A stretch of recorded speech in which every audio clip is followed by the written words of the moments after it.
Governor, it's all very clear to us right now that the COVID corona crisis is going to be with us in terms of its physical presence for years to come. This is probably going to become something akin to putting part of the flu cycle.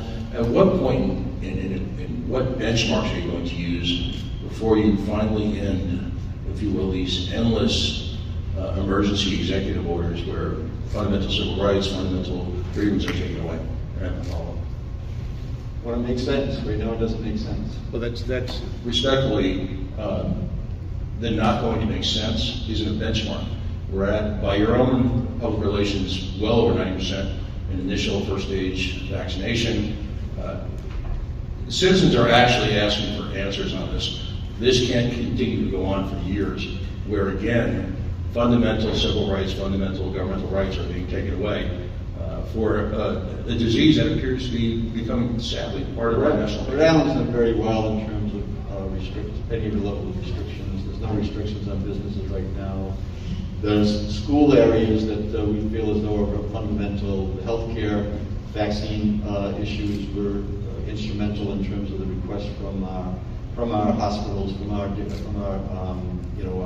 nursing homes. We responded to them.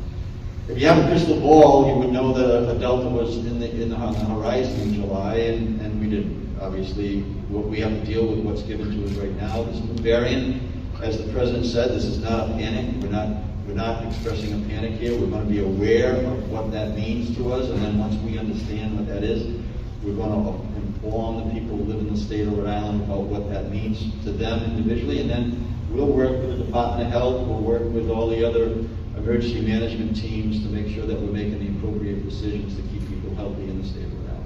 What's being done right now? I had a follow-up question. That was your follow-up. Now we're going to move on. Thank you.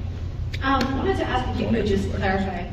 Governor, would you have engaged in this announcement today about homelessness response if in fact Matt Brown had not slept overnight in front of the State House? I really am not keeping track of who's sleeping overnight. This is a serious issue that we've responded to in a very direct way, and we've made a commitment to that. What can you do to create beds this weekend? We'll have specific announcements about the work that's been done over the last couple of weeks out of our office very shortly. Thank you.